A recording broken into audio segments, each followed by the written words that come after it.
going to test the mic. Hello, folks. Thank you so much for joining us here at Forbes.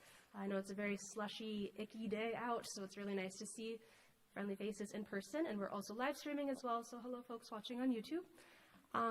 A bit of housekeeping before we get started. We're here in the Calvin Coolidge Presidential Library and Museum, which is available to come in and explore during most of our open hours here at the library. So if you're interested in coming back and exploring anything you see here on the shelves or in the display cases, please do. Our programming here at Forbes is supported by the Friends of Forbes Library, so if you would like to see more fascinating, quirky, fun programs like this, please do come talk to me at the end of this program.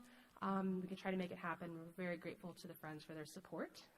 For those of you here in the room, if you need a restroom or a water fountain, head through the gallery into the Arts and Music Department and take a left.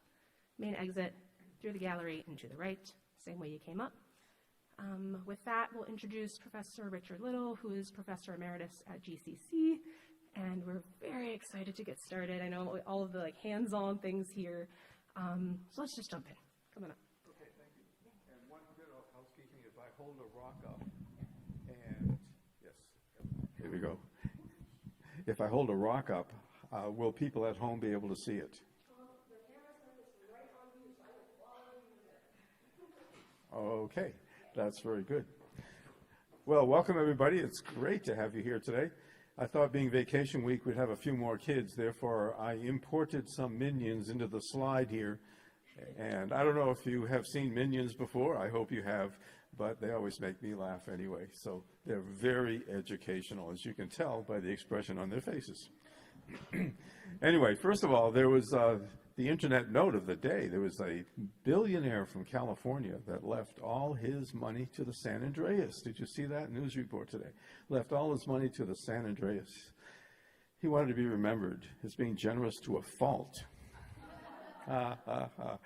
Yes, the bar for geological humor is rather low, but also appreciated. Yes, as an educator, I have learned that if you can keep the back row laughing or groaning, you know they're with you. So here we go. Without further ado, let's go take a look at dinosaurs, dunes, and drifting continents, the amazing geology of our whole Connecticut Valley area, but we're going to focus on Northampton. So welcome to the adventure. Geology rocks, and in case you did not know this, what is geology? And that, of course, is the study of the earth. Raise your hand if you did not know that. Okay, look at that. Everybody knows that. Wonderful. So there is a story in every stone. This is really what excited me about geology, to make that realization in Geo 101, that the rocks have an amazing story that is basically hidden to most people because they haven't had Geo 101. But it's more than this, because geology is also the study of landscapes, because the stories in the landscapes around us. So, as I kind of like to say, the stories are under your feet and they're in your view. And I think everybody can get excited about that. So in this particular case, we're not in the valley, we're out there in the west, and there's a big piece of obsidian, which is a lava flow, fast cooled. Lots of silica. Of course, crystals, fossils, geologists study that. We love dinosaur footprints. Who doesn't love dinosaur footprints? And geologists also, of course, are well known for going after resources such as oil, sand, and gravel. But I would like to mention water, because water is such a precious resource, and geologists are just instrumental in finding the water, but also tracing where the pollutants are going and where they came from, right? So we are looking at both ends of that scale. So geology is very important, and I wish people would appreciate it more. Also, we keep people safe, right? Tsunamis, floods, volcanoes, earthquakes, landslides. Geologists need to analyze landscapes and processes to keep people in as safe a setting as possible. So let's take a look at the Connecticut River Valley, amazing geology stories. So our major point today is this. This indeed is the best place in the world to study geology. Now, I've had people from Utah say, no, it's Utah. And I'll agree that that's a great place if you have a couple weeks. If you've got basically 2 hours, then this is the place to come, because in just literally 1 hour, you can go from the metamorphic hills in central Mass across the sedimentary layers and a lava flow of the Connecticut River Valley, and then back into the metamorphics over there in the Berkshires. It's absolutely astounding. So this is the best place to study geology. So anyway, the minions are very good about asking these important questions. Is this really true? And as I was just saying, we have metamorphic rocks in the highlands. We have dinosaur footprints in the sedimentary rocks. The middle of our valley is a lava flow. Now, how many valleys in the world do you find a scenic lava flow tilted up on edge with a cliff that you can have a great view either side, right down the middle of the valley? You know, it's an incredible scenic setting here. So river erosion and the bed of old Lake Hitchcock, that's all laid out right across us in our view and under our feet. So it is the best place in the world to study geology. All right, well, that's my talk. Are there any other questions? Okay, so the answer, of course, is yes. Now, let's go far back in geological time, see what happened right here. But first of all, who knows about the rock cycle? And let me ask the audience, how many people know about the rock cycle? Okay, there's less than half. Okay, you have forgotten your 8th grade science. Anyway, I love the rock cycle because not only is it so important, there's only 3 basic types of rocks. You know, the igneous, the metamorphic, and that other one. Oh, thank you. Sedimentary, that's it. So if we take a look at the rock cycle, they're all related. They all recycle one to the other. If we take a look at the igneous rocks, these are rocks that were once molten. And so they can happen in 2 different ways, which I'll talk about in a second. So we have the igneous rocks. They get eroded to become sediments, sedimentary rocks, and then heat and pressure can change everything into metamorphic rocks.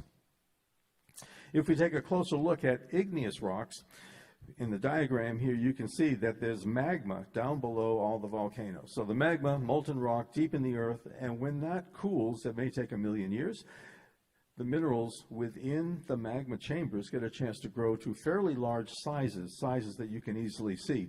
And this is why they make such great countertops, right? Your granites that make a great countertop with the assembly of minerals. So there's an important geological concept here. It's the cooling rate.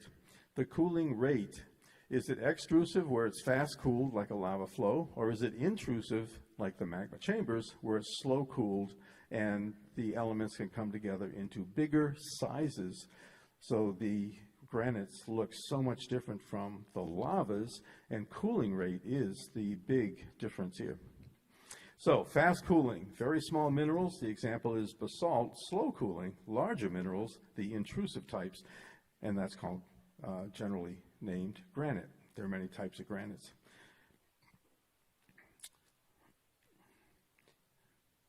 Okay, if we get up to the sedimentary rocks, they have layers, as you can see here from Death Valley, but also closer. Here's a view along Route 2. Look at the layers of those red sedimentary rocks. That, of course, pieces, sand, and mud.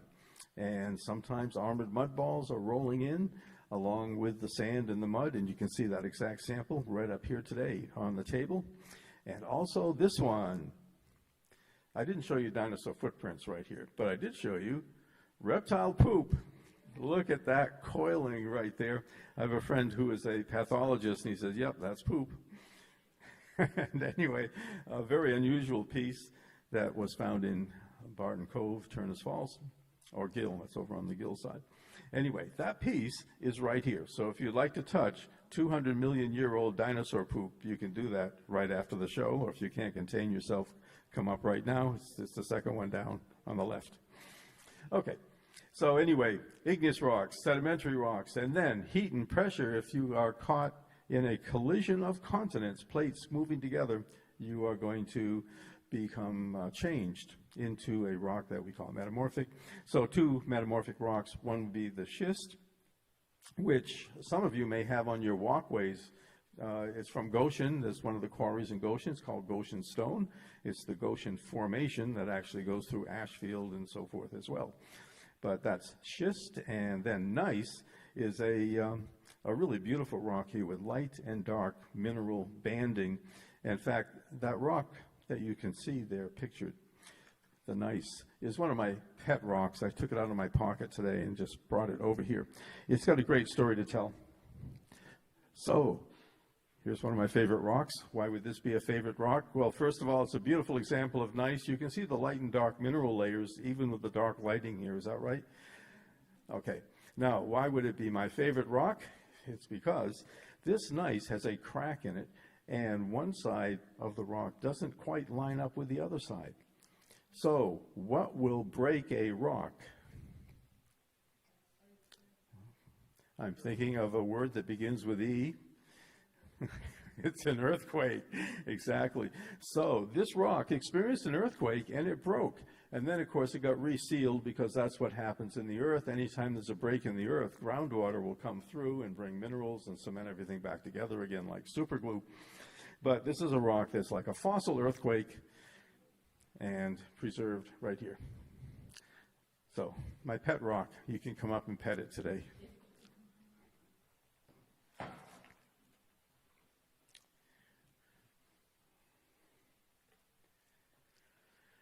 And so, the next topic, let's go back and look at our geological history. We're going to go back into deep time, geologic time. And if you spread your arms side to side and look at the time scale across your body, you find that 80% of it is Precambrian, and we're not going to do anything with that today because it's too old. Let's go to the Paleozoic era that started about 600 million years ago and see what happened to our spot on Earth in the Paleozoic era. Well, going back to the Cambrian period, the first part of the Paleozoic era, we see North America there. And in this view of North America, you can see Hudson's Bay and the Great Lakes. But please note, that's just there to tell you this is North America. They weren't actually here at this time. So North America is kind of on its side. The equator runs right through the middle of the country, and that makes the east coast south of the equator. So we're in the warm, shallow seas south of the equator. But the most astounding thing about this picture is that New England is mostly not even here yet. The land that holds us up underneath our feet here are part of several islands that have actually broken off of surrounding tectonic plates, and they're going to drift towards North America. So there's going to be these continental crustal islands that are going to drift towards North America. In this case, you can see about 500 miles to North America. Now, when these plates move around, there's two types of crust. There's continental crust that's basically made up of granite, and it's rather thick but light, like a cork, so to speak, that will float in the earth. But under the ocean, we have the ocean crust, and the ocean crust is thinner and denser, and it forms a lower elevation on our Earth sphere, and that's why all the water drains in there, by the way, right? Because it's low. That's where the water goes. So we have these two different crustal types, and as they move around, pushed by plate tectonics, the ocean crust has to get out of the way. It's denser, so it goes down underneath the continental crust. This is a process called subduction, which is a great name because sub means going down and duction means motion, so it's subduction. Well, as this process happens, there's melting of rock, magma chambers. That molten rock can go up to form volcanoes, and you may be very familiar with the west coast of the United States that has all sorts of volcanic action. So if you were here in New England, on our little bit of landscape here, with subduction happening, there's our coastal walk right there. There's an old eroded volcano like you see in Oregon, and there's an active volcano like you see out there in the Cascades. So that would be our landscape right here about 400 million years ago. But now, we must have a subduction joke somewhere in the world, don't you think? And I found one. It's the world's only subduction joke. Okay, I made it up.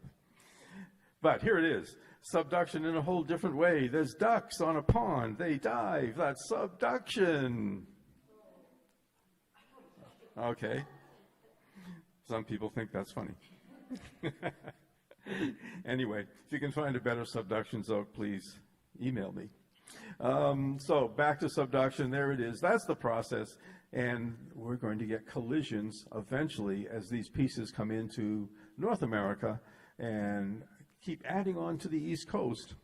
And they do this again and again until the big pieces that are on Earth here, the South America-Africa combination, and there's Antarctica and Australia down there as well, and India, are going to collide. This great southern continent is going to collide with North America, and it's going to give us the supercontinent of Pangaea, and that's going to make the Appalachian Mountains in the collision zone there. It makes the Appalachians, just like India colliding to Eurasia makes the Himalayas today. So you can imagine that framework. That's what was happening here as we proceed through the deep time of the Paleozoic era. So what's the evidence of all this? Guess what? Yes, folks, it is rocks, the history in rocks. If you go up to Shelburne Falls, I bet you've seen the potholes of Shelburne Falls. Look at that beautiful rock there. That's a gneiss. That's an old magma chamber, actually, that got squeezed up and changed into a gneiss rock. So it used to be granite, and then the minerals started to flow and just be recrystallized to form these layers. So those are not sedimentary layers. That's all high pressure, high temperature metamorphism. So do you see any evidence of compression here? What do you think? That's compression, right? All those folds. So that's what happens when continental plates collide. And then we have some other evidence here of the old Pangaea situation. These are ocean deposits before Pangaea. Now, this is really exciting, I think, because everybody knows Pangaea, but before Pangaea, there were oceans off the coast of every continent. Every single continent has an ocean that's adjacent to it. Wow, there's a concept. But in that ocean, rivers run to the ocean in the sand, in the mud. Volcanic ash goes into the ocean layers to form the mud. And then when you have the collision that actually makes Pangaea, the ocean muds become transformed into metamorphic rock. And you all have that metamorphic rock all around you. Yes, you might have slate on your roof. Ta-da, there it is. Hey, that used to be mud in the old ocean. If you have Goshen stone, that's also a metamorphism of the mud in the old ocean. And then you have marble. Marble is mud, but it also has a calcium carbonate content. The plankton in the old ocean left calcium carbonate shells there. They became part of this new composition here in the mud that is now marble. And of course, you can buy bags of marble chips, right? There they are. So this was mud before Pangaea in the ocean, before Pangaea, that's in your garden and on your roof. Isn't that something? In fact, if you have a sour stomach, you might take a tum once in a while. Tums have calcium in them. That calcium may have come from the quarry over there in Stockbridge. There's the Pfizer quarry that's right along the Mass Pike that you can look into as you go through. Is it Stockbridge or Lee? I forget. Right. Anyway, right up there to the west.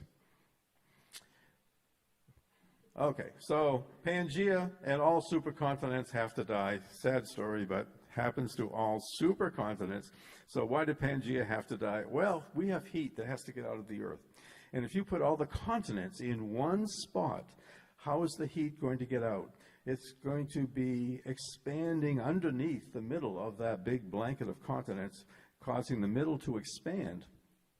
And when that happens, you get cracks, and the land, the pieces, the tectonic plates start to break up and slip away from the middle of the expansion.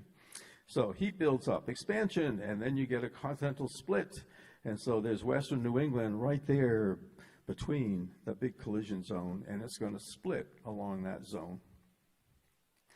And that's how we get our Rift Valley. And the Rift Valley is so important to understand because we would not be here if it wasn't for that split. So to keep you focused on the geological timescale, Paleozoic, that's what we've just been talking about. Now, Paleozoic starts with a P, Pangaea starts with a P, and that is how you remember Paleozoic, Pangaea. And then Pangaea is going to break. And of course, the Appalachian Mountains form by the assembly of Pangea. But then we get to the Mesozoic, and we're going to have the rifting as Pangea breaks. Now, how can you remember this? Well, whenever you break something, you make a mess. It's the Mesozoic. And so we're going to break Pangea, and that results in a very significant feature for us called a rift valley. We have a border fault here called the Eastern Border Fault. Guess which side of our Connecticut Valley the Eastern Border Fault is on? This is Geo 101 test question. Which side of the Connecticut Valley is the Eastern Border Fault on? And you know, 10% of the class at least gets this wrong. They think it's a trick question. No, it's on the east. Basically, if you go over to Amherst and follow Route 63 all the way up through Northfield, etc., that's going right along that topographic boundary that is the position of the old Eastern Border Fault. The Border Fault is no longer active, by the way. And so this is what a rift valley looks like. The mountains are on the upside of the fault. The lowlands are on the downside of the fault, and the rivers rush from the mountains into the lowland valley areas, and they bring all sorts of sediment. They bring gravel that gets deposited next to the mountains into these fan shapes called alluvial fans, and then the shorelines and lake beds that are further out in the valley. So if we take a look at Northampton, you recognize this? This is our view down the street. And Northampton would be over here in the middle part of the valley, but the Pelham Hills are over there on the other side of Amherst. So Amherst is over right along the fault line. Northampton is over here further out to the west in the middle of the valley. So that's our old location. And just to show you this location, or show you the type of a landscape of a rift valley, this is Death Valley. And you can see once again, there's the mountains. They're on the upside of the fault. The fault line goes along the base of the mountains, the alluvial fan, shorelines, lake beds, in this case dry. That's what a rift valley looks like. So how do you recognize a rift valley today if you're traveling around just looking at rocks? Of course, the rift valley is no longer active. It's all eroded, et cetera, et cetera. These shapes and landforms would be from 200 million years ago, back in the Jurassic time. But today, the evidence we see would be this, the rocks. So if you are on an old alluvial fan, you find gravel rock called conglomerate. If you're on the shorelines, it's sandy, sandstones. And then if you're in the old lake beds that then dry up, you can find mud cracks. And even if you look closely at this piece, there are little round circles. Those are raindrop impressions. And it actually is not that hard to find samples that have raindrops from 200 million years ago. They might not be quite as good as this sample, but they'll be spattering on the surface of the bedding plane. Okay, the Mesozoic is famous for what? Oh, yeah. It's got to be the dinosaurs, right? And excuse me while I have a sip.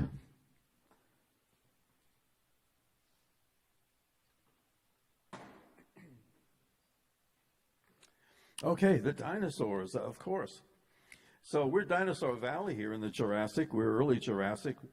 The bigger dinosaurs came along in the later Jurassic and Cretaceous, but we have this common form here that left a lot of footprints, like here in Holyoke, Massachusetts. There's that one just down the river a bit. And this is a famous dinosaur footprint, actually. You can see a 6-inch pocket knife for scale there. But where did a dinosaur keep a pocket knife? Were they marsupials? That is a big topic that is never discussed. Okay, so here's Dilophosaurus. And Dilophosaurus, the probable dinosaur that made many of our prints. Now, the size of Dilophosaurus was like a small horse. But, of course, horses have that floppy tail that hangs down. Dilophosaurus has a longer neck that has to be balanced by the longer tail. So they're actually, a pretty substantial animal here, even though their footprints aren't all that big. Now, Dilophosaurus was famous in the Jurassic Park movie. In Jurassic Park #1, there was a guy in a Jeep that got devoured by Dilophosaurus.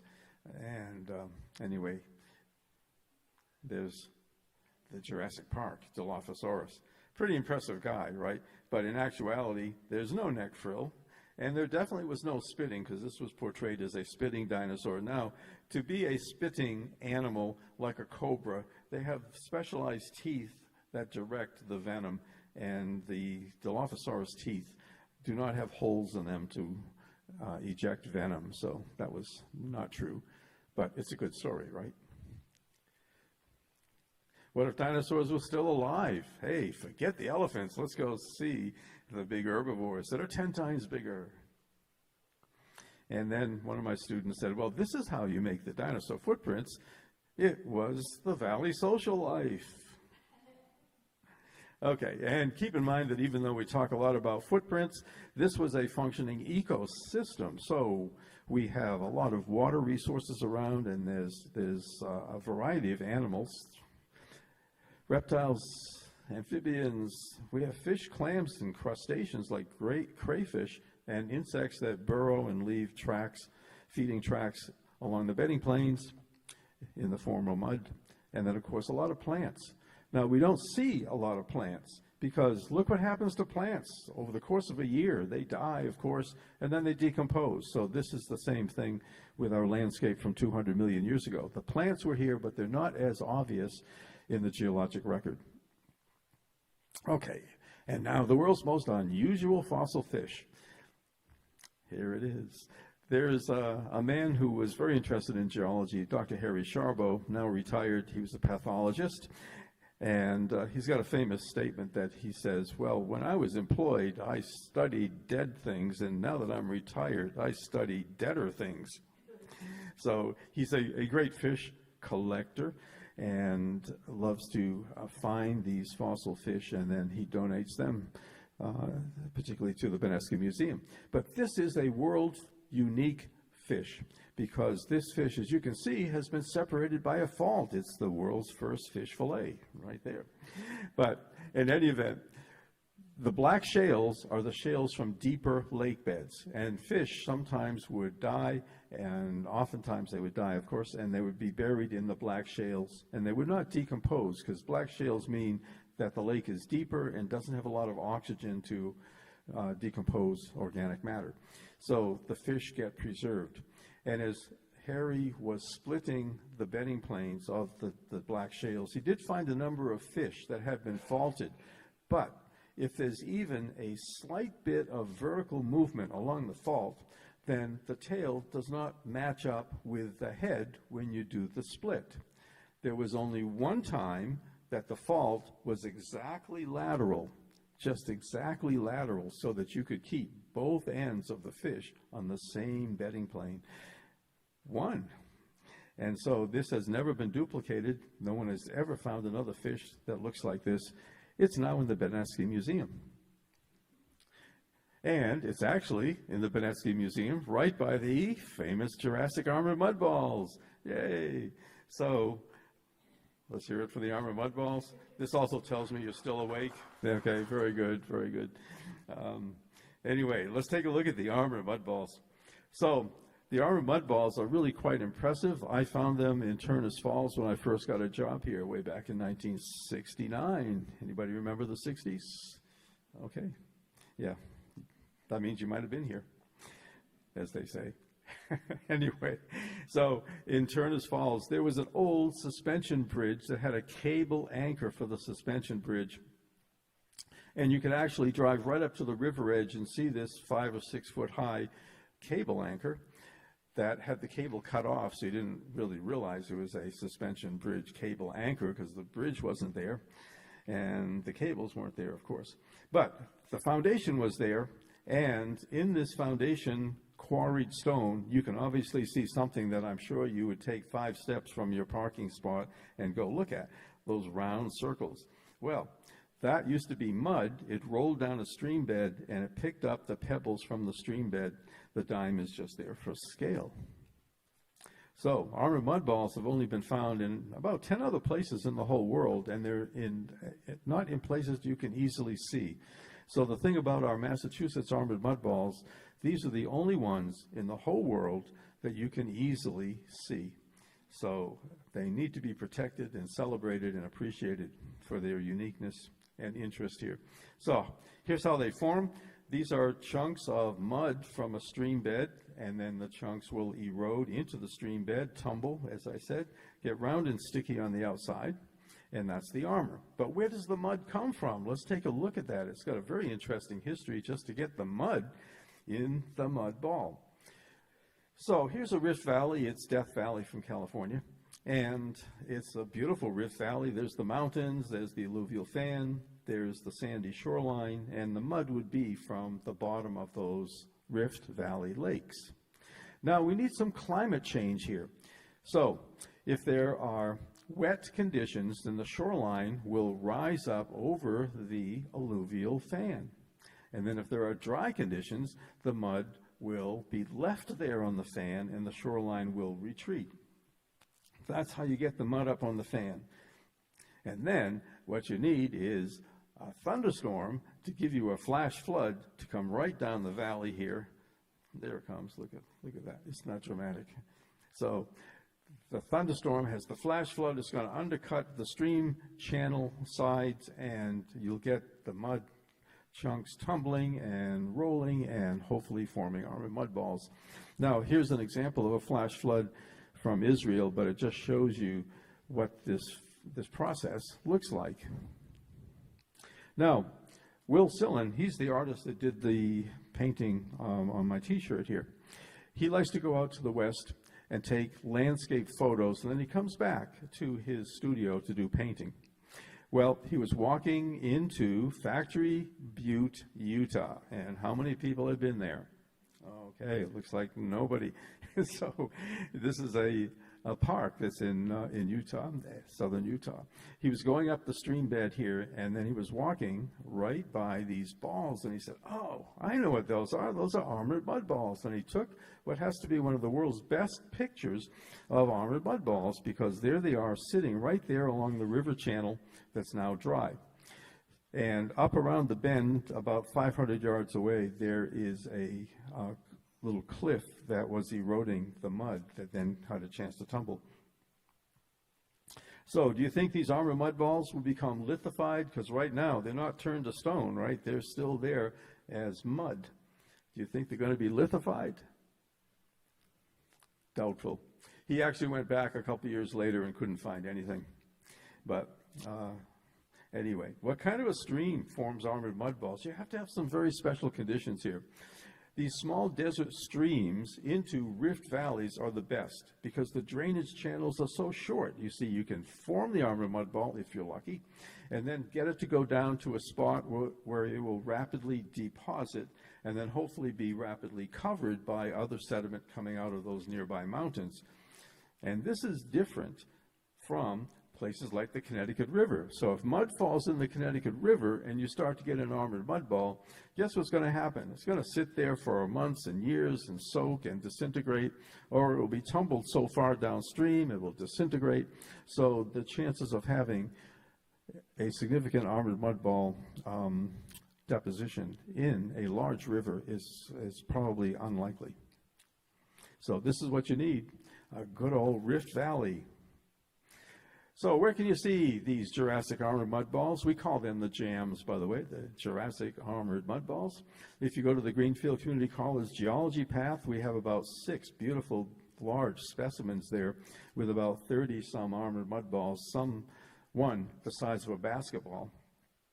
And we have a new one that got installed at the Great Falls Discovery Center in Turners Falls, right there in the lower right, outside in the garden, so you can see it 24 hours a day. I'll tell you one thing about this piece, however. If you see this piece on a wet day, the armored mud balls disappear because that wet rock, when that rock becomes wet that surrounds the armored mud ball, it is the exact same shade as the armored mud ball, which just surprised the hell out of me one day when they were installing this. It was a wet day, and so I got pictures, and then I just had to say, my God, where are the armored mud balls? They just disappear. So anyway, they are going to put a sign here, by the way, that describes this and also gives you a hint that if it is a wet day, you have to look very close to see them. So in any event, they're very rare to form because they're so delicate. They got to be quickly buried. They have to be then deeper buried to turn to stone. And then they have to be uplifted after they become turned to stone. They have to be uplifted so erosion can expose them. And then you have to have a quarry on just the right spot because you can't just take them out of a hillside, right? So that's some of the steps that just have to form in order to get these armored mud balls. It's absolutely amazing how lucky it is that we have these. Absolutely lucky. And hopefully the people in Boston will appreciate that and we will have something official to save them. So we do have a program check here. Checking the back row. Is everybody still awake? Okay. Do you want more? Yes, we got more. Okay. I found an armored mud ball. This is absolutely amazing. I found an armored mud ball.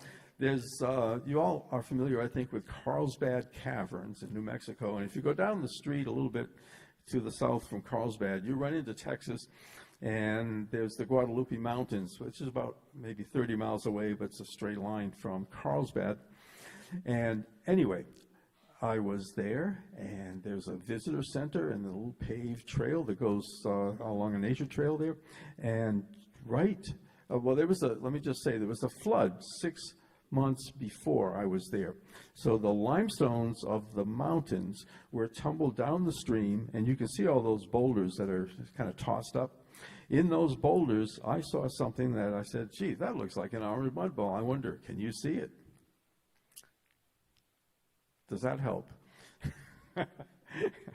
So there's this, what looks like a ball of mud there with white spots on it. And there's my wife for scale looking at it. And there it is even closer. It's an armored mud ball, 6 months old and disintegrating.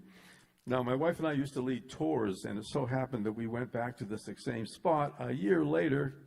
I bet you'd like to see what it looks like after a year. There it is. What a sad story. There it is, disintegrating.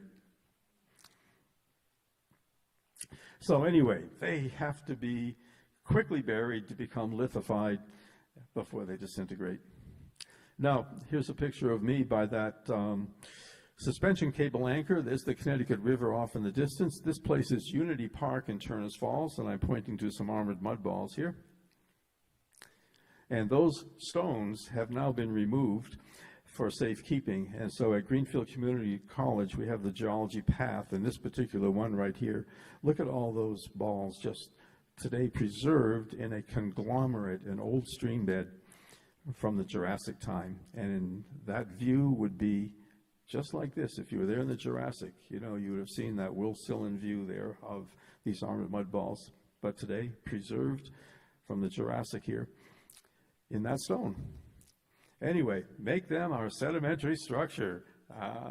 Who doesn't love an armored mud ball?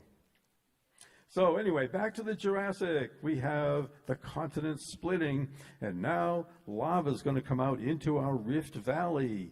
These are fissure flows, also called flood basalts, hot fluid lava. And please note this, no big volcanoes. Lava is volcanic. And yes, it can form on volcanoes, but you don't have to have a volcano to get lava. Lavas can be volcanic, but not on a volcano. And in this case, like in Iceland, they're fissure flows. So the land splits and the lavas just come out along a big line as opposed to a central vent. So this would have been the view from Northampton back about 200 million years ago when the lavas were flooding across the landscape.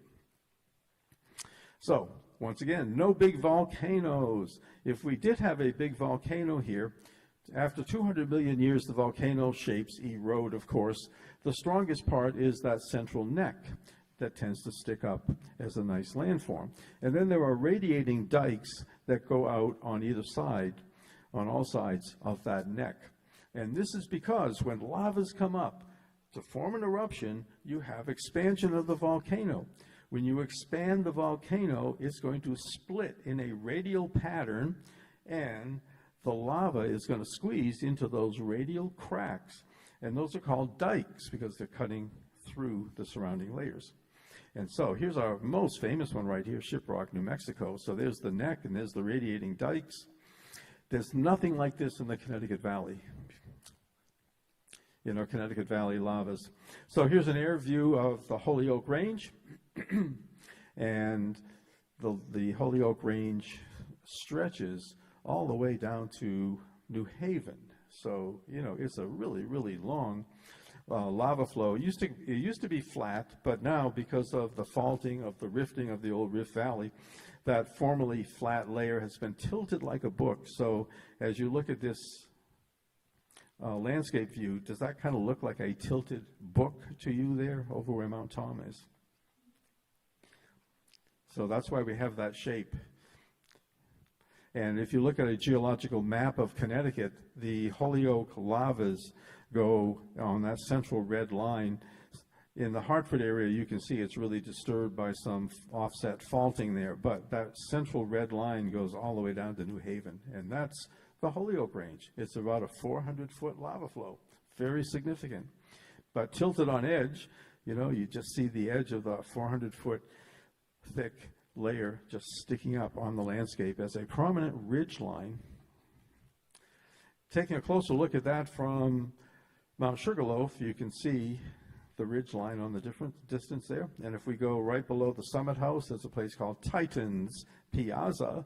And if you climb up the stones there, you see all of these layers.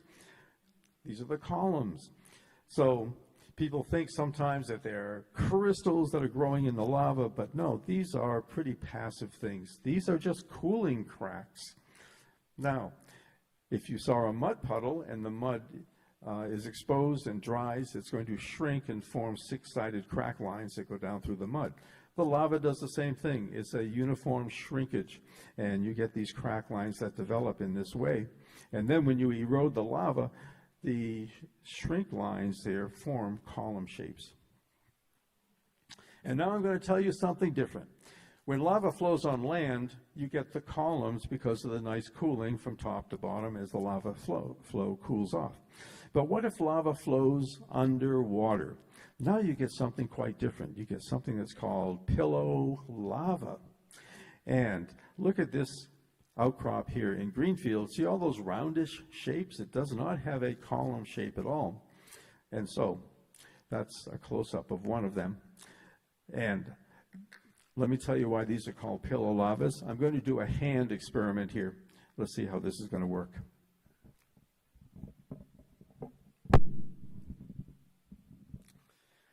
Okay, for the benefit of the home audience, hopefully you can see this.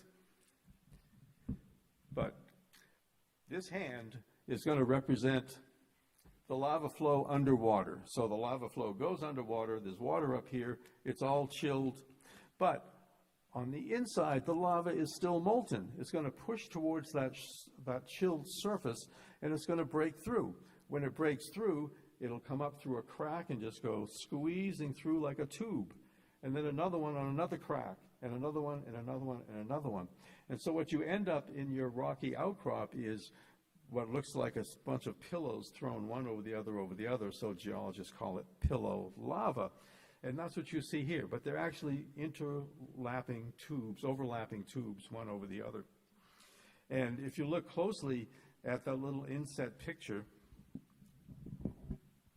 it almost looks like a pastry, because when the lava hits the water, it cools quickly, and that really hot lava surface starts to shatter a bit, but then still stay intact as more lava comes over the top of it. So it looks like a chilled, crawler there in the outcrop. And there's one with the surface broken through. You can see that tube shape. And so when you start to see these roundish shapes, it means that the lava did not flow on land, it flowed into water. So if you have columns, it's land flow, and if it's flowing into water, it's going to be pillow lava.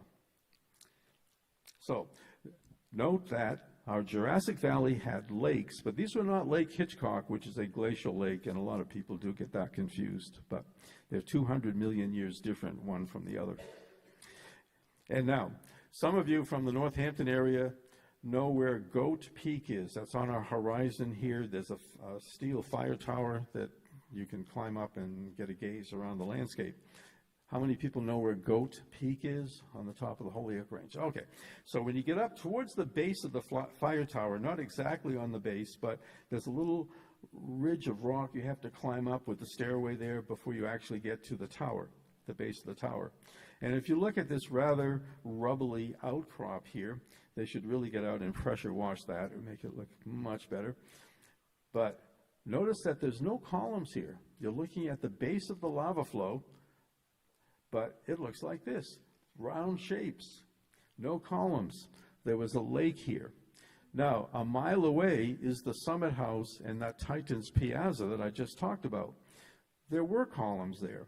So somewhere, if you went back to the Jurassic time, somewhere between that spot and this spot, there was a lake shoreline, and you'd go underwater here off further to the west.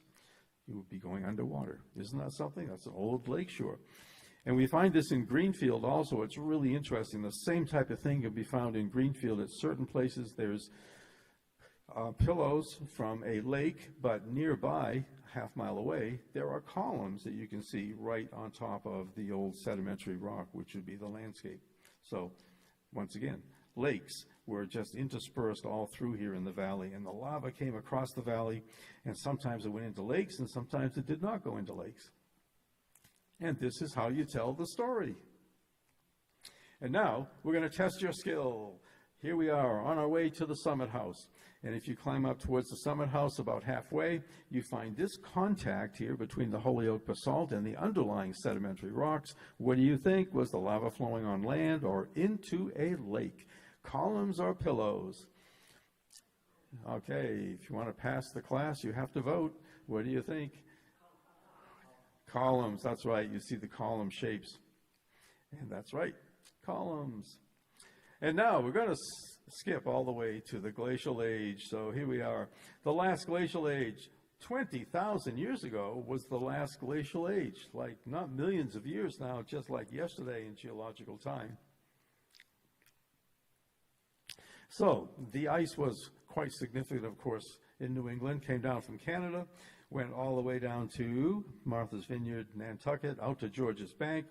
Now, of course, they do show the Atlantic Ocean, which is there today, but when the glacier was coming down, there was so much water trapped in the ice. Sea levels were 500 feet lower, and so that was all land all around there. The ice covered all of that. It was on land. And as the ice moved over the land, we have erosion. Many rocks have scratched and striated surfaces from pebbles and sand grains in the base of the ice. As the ice moves like sandpaper over the land, it will leave scratches. And when the ice melts away, there is glacial till, this mixture of boulders, sand, mud that just gets dropped on the landscape. So where do you guys live? Do you have a glacial till landscape in your backyard? Or are you perhaps on Lake Hitchcock land where you don't have these big stones?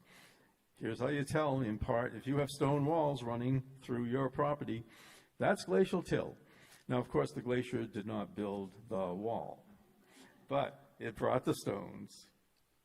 And one thing that happens to glacial till is, as the ice is depositing glacial till and overriding that till, it will cause these series of shapes called drumlins. Drumlins tend to be steeper on the up glacier side, more gentle on the down glacier edge, and streamlined with the flow of the ice. Now, Amherst has a lot of these drumlin hills. Let's take a look. Here's a topographic map. Can you see all these round topographic forms? There, I'll highlight them for you. Those are all drumlins. And Amherst College is right on a drumlin.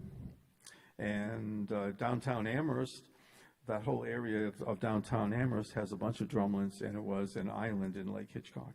We'll see that in just a second.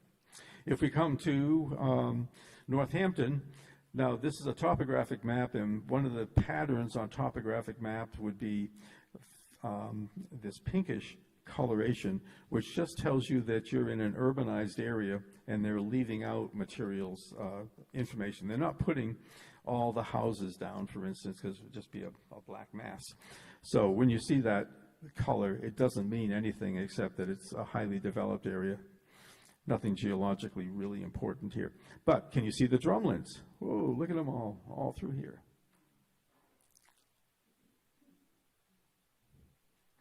So, glacial Lake Hitchcock is next. As the ice is melting, a lake starts in central Connecticut and it follows the melting ice. And so, looking at the scenario here, about 20,000 years ago, that would be the last glacial maximum, the ice was all the way down to Long Island Sound. And then the ice melted back to central Connecticut about 18,000 years ago and deposited sand and gravel across the channel of the old Connecticut Valley, blocking it off. As the ice continued to melt, the lake was born and got longer and longer as the ice continued to melt. By about 16,000 years ago, the ice was right here in the Amherst, Northampton area, and by 14,000 years, it had drained.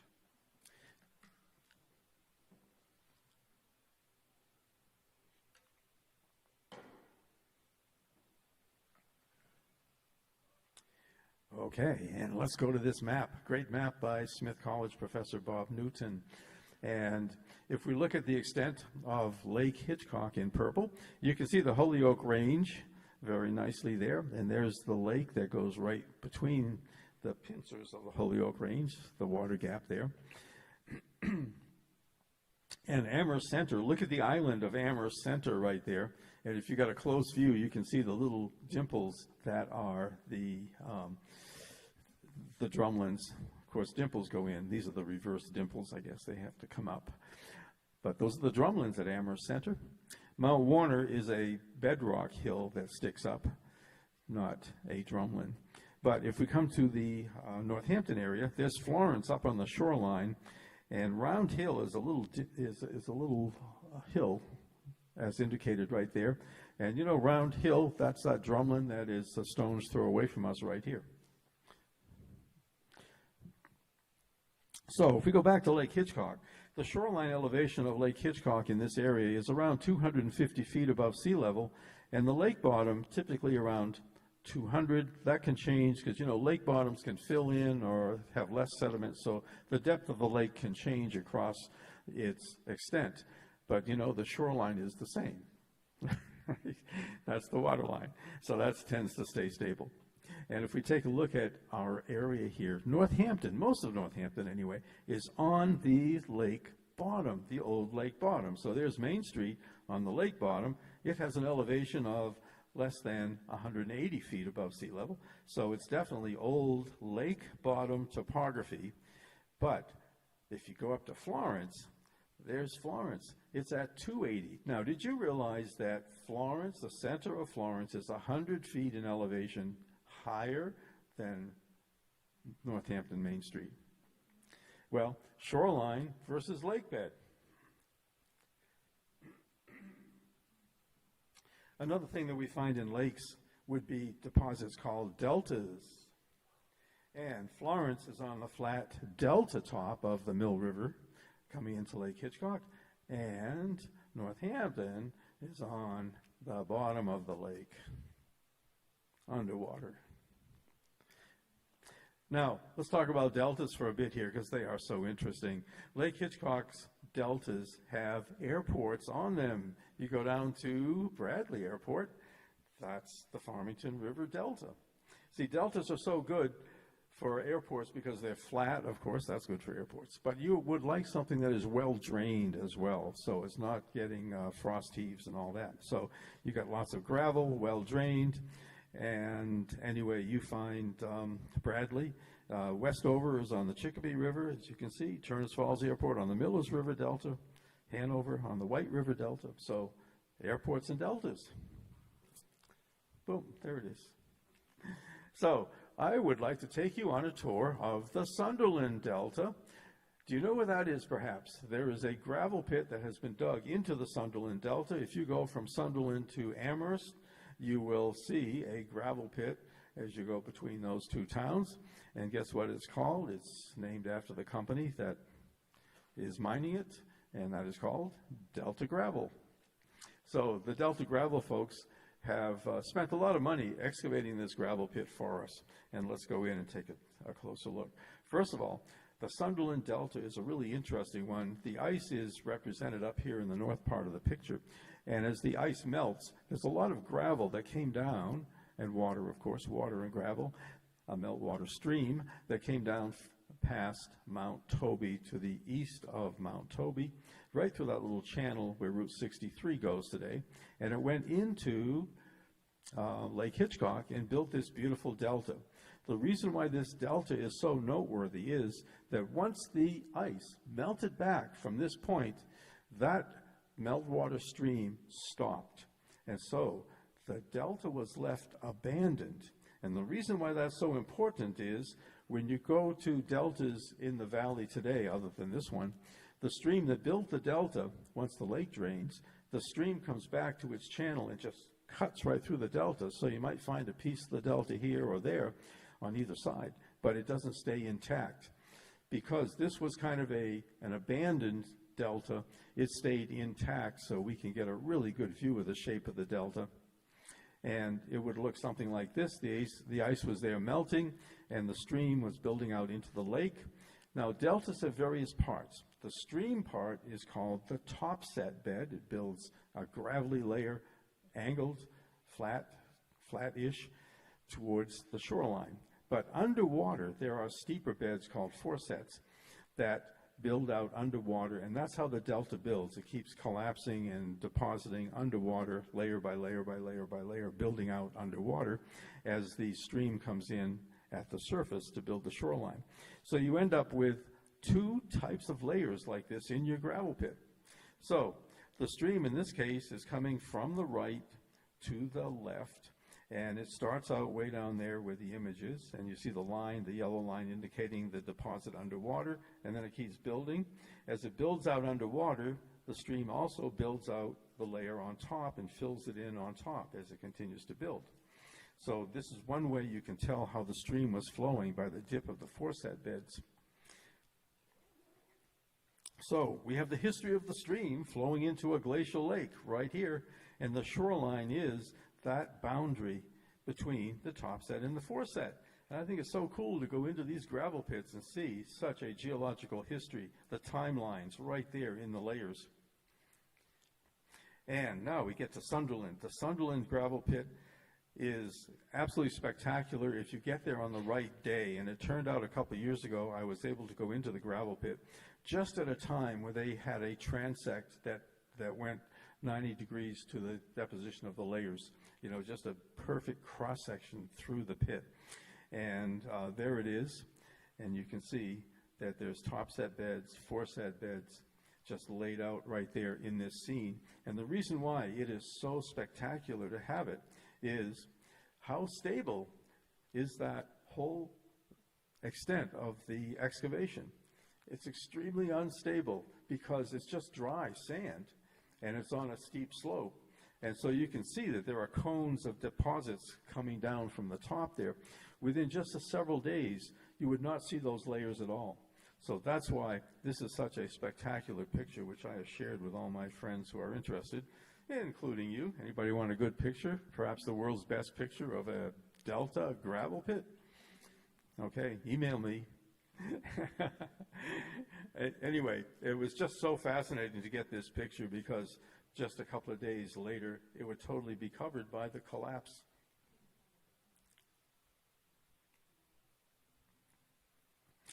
And now we're going to get to the bottom of the lake. In the bottom of the lake, there's a lot of mud. And the mud forms two types of layers here. There's winter layers and summer layers. In the winter, the lake is frozen, and only the finest clay layers can be deposited.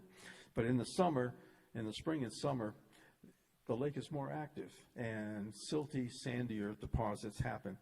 So between the two layers, that's 1 year. And this is why I can tell you for sure that 16,000 years ago, the glacier was right here in the Northampton Amherst area. If you can get enough organic material along one of those layers, you can date it with radiocarbon. And since these are yearly layers, if you can date one layer, then you can work your way up and down through the whole sequence, you see, to get calendar year dates of Lake Hitchcock. So we have 4,000 calendar year dates recording the extent of Lake Hitchcock. So it's really quite amazing. So started about 18,000 and it drained by 14,000. That's our timeline of Lake Hitchcock. So guess what clay is used for? What is clay good for? It's bricks, that's right. And most towns up and down the lowlands of the Connecticut River Valley have a brick industry, or have had a brick industry. Up in Greenfield, there was the Prey family that ran a big brickyard for many years and put their name on their bricks. So many times I will tell students on field trips when we see old piles of bricks like this to pick up a brick because there could be a message for you.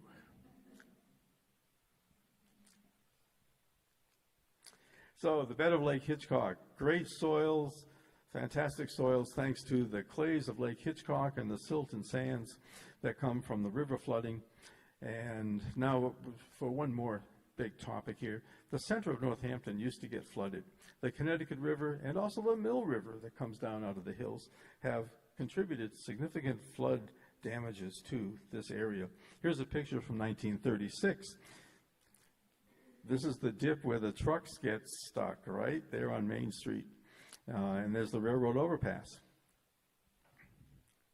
And so on this view of Northampton, I'm going to go one more ahead. This is an old map. Here's the Mill River. The Mill River is coming down from the upper left, and the star is where we are. And it would keep going down towards Route 5, basically, and then off towards the Connecticut River. But the trouble is Northampton has built right along that river, lowland, and there were significant floods that affected that area. So fortuitously, as you can see the two arrows, there was a rather low-level connection, if it was dug out, to the swampland, the old oxbows that are over there near the Connecticut River. And so this is what they did back in the 1940s. Yeah, so there was a diversion in 1940 that took the Mill River and pushed it over towards the oxbows. And it abandoned the part that went through Northampton. So that was good for Northampton, right? And so in conclusion, let me tell you that we have some amazing stories that are in our rocks and our landscape. The dinosaur footprints, of course, the lava flow, the landforms of Lake Hitchcock, and river erosion. So our major point today, of course, this is the best place in the world to study geology. And we have a beautiful landscape to appreciate all of these geological stories. And save the Jurassic Armored Mud Balls. And what has been seen cannot be unseen. But wait, there's more. Because if there is an encore to this program, I would like to take 5 more minutes and take you to the outside of the building here and look at the wonderful architecture that we have. So this is spectacular, and it must be mentioned because these two, the intersection of the light and the dark colors here, are just amazing, and they have quite a geologic story. You probably know that the lighter colors are granite blocks. I don't know where the granite was quarried, but we do have granite quarries in the region, like Munson. Munson has a granite quarry. It's actually a gneiss because you can see a lineation to the granite, so it has been metamorphosed a bit. But, of course, the red rock, that is the so-called brownstone that we have. That is the sedimentary rock that came from, did I put it here? It came from our old Rift Valley lakes. So the gravel would be from the alluvial fan, and gravels are not really good to quarry for buildings because, you know, they're not uniform, and the big pebbles can fall out of them, so they don't make a great building stone. And then the mud, that's what would become shale. And shale doesn't make a good building stone because it's not strong enough. But the sand has just the right consistency to be cemented together to form a good building stone that can be quarried. And I think I have some pictures here, pardon me for a second. So there's lots of quarries like down in East Longmeadow, all the way down through Portland, Connecticut, that were quarried back in the previous centuries and became the red rock that makes the so-called brownstones of many of the cities here along the East Coast. And so that's what we see in our Forbes library. And let me go back to that. So I just wanted to point out how unusual this is as a sedimentary rock.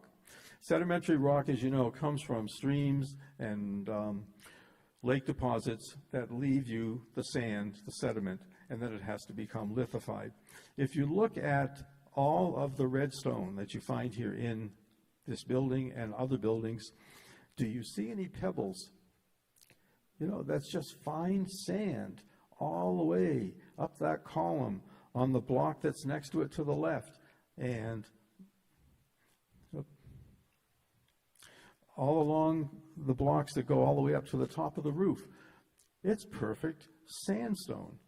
And so it's just kind of amazing to me that you would have geologic conditions that are so regular, because any big flood would bring a layer of pebbles in here. And of course, in the quarry, they would ignore that. They would get rid of that because it wouldn't be nice uniform material. But it's amazing how uniform this sand is that is 200 million years old from an old lake in the Jurassic Rift Valley. And then, just to look at what else is here on the landscape, here is the Goldstein bench. And if you notice here, there's some shiny things that are reflecting back at you in this picture. And notice how regular everything is. This is a granite, and there are minerals in the granite that have what they call cleavage planes that just reflect light because the minerals break right along the atomic structure, flat along those planes of weakness, and they catch the light and just reflect it back at you. So this is a granite bench.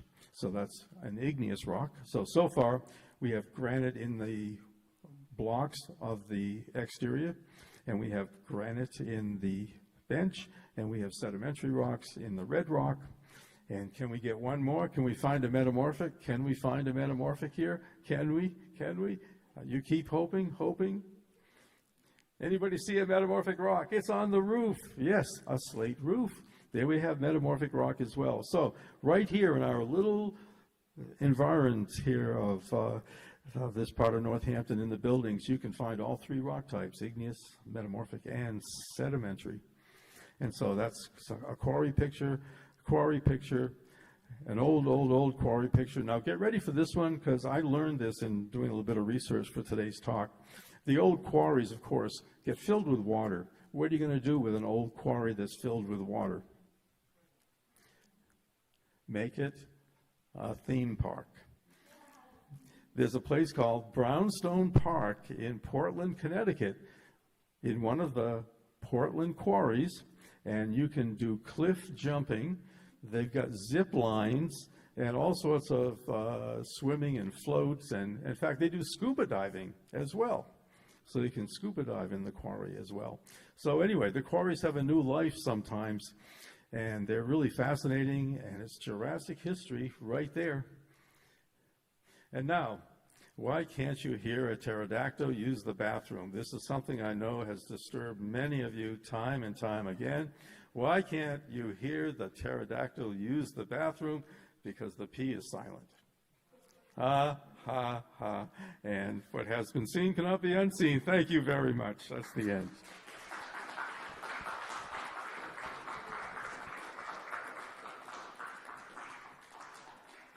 Okay, so please come up and touch an armored mud ball. You can touch a pillow lava here, and here's the contact list for the legislators so that we can get the armored mud balls secured in Massachusetts history.